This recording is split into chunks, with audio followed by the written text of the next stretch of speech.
The following is a presentation of the Eagles Sports Network.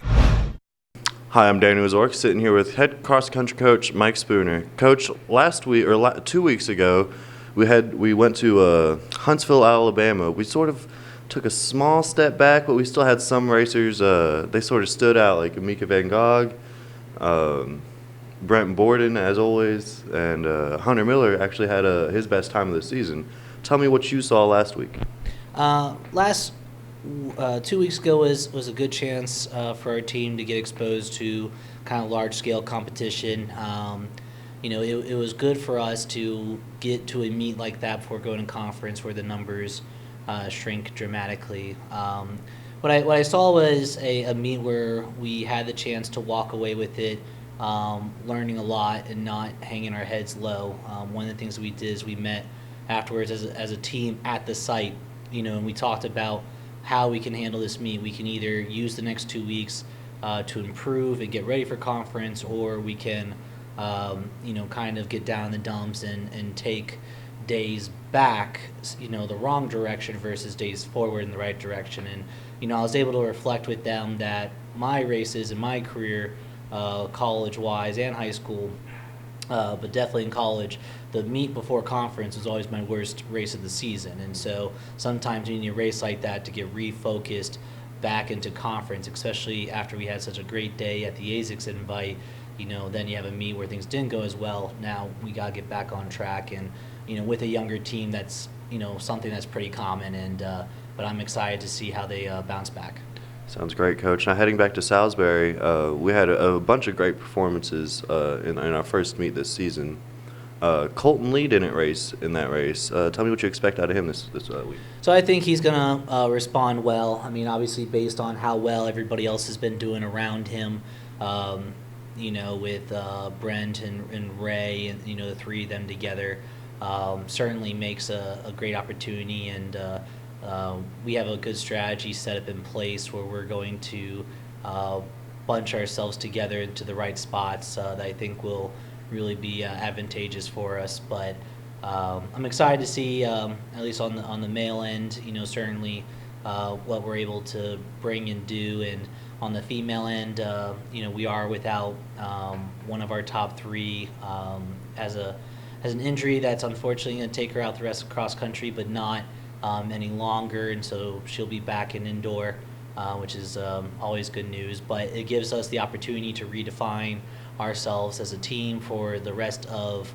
the season, and with everybody coming back on our girls' side, this is a great opportunity for us to simply focus on improving, gaining experience, and getting stronger. And obviously fighting the best we can with it being conference. There's always a little extra pride that goes into that, and I think it's a great chance on the women's side, although it may not be fully loaded, but at the same time, no season is ever wasted and no racing opportunity is ever forgotten, and I'm excited to see how the women respond back to that.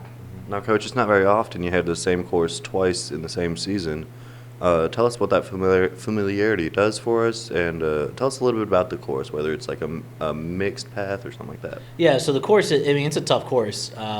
It's not necessarily a fast course by any means. It's got 3 or 4 different surfaces on it and a lot of twists and turns, and so it's a course designed, to be slower. And so for us, seeing it allows us mentally to go into knowing that ahead of time, like knowing to say, hey, this ain't going to be a fast course. We're not going to run PRs or anything like that. So it allows you to focus on simply just racing, which is the point of cross country anyhow.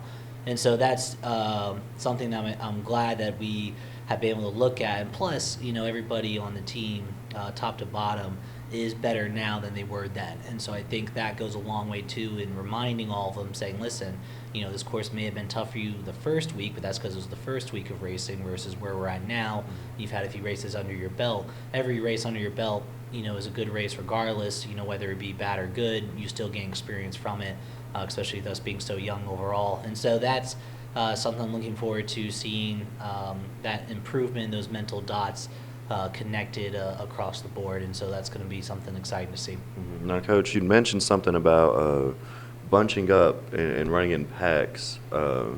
What else have you done this week to sort of strategize for this next race? So the big thing, as we kind of mentioned earlier, we followed up where I had all of our athletes write down things that they felt that they could improve on over the 2 weeks. And so really they're giving themselves their own strategy in that regard, not in terms of racing, but in terms of preparation. And so hopefully over the past 2 weeks, the team has been doing a good job of understanding their weaknesses, and making those their strengths these past 2 weeks. And so that alone, I think, really goes a long way for the team overall.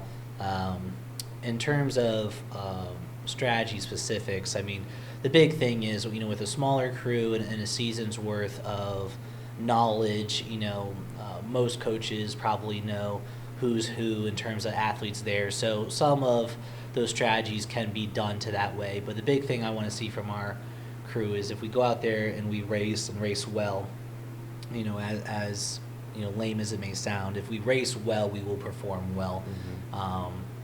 If we get out there and compete, I think that's going to be the biggest thing that shows the results I think that I'm hoping for. Sounds great, Coach. He's Mike Spooner. I'm Dan Uzork with the Eagles Sports Network.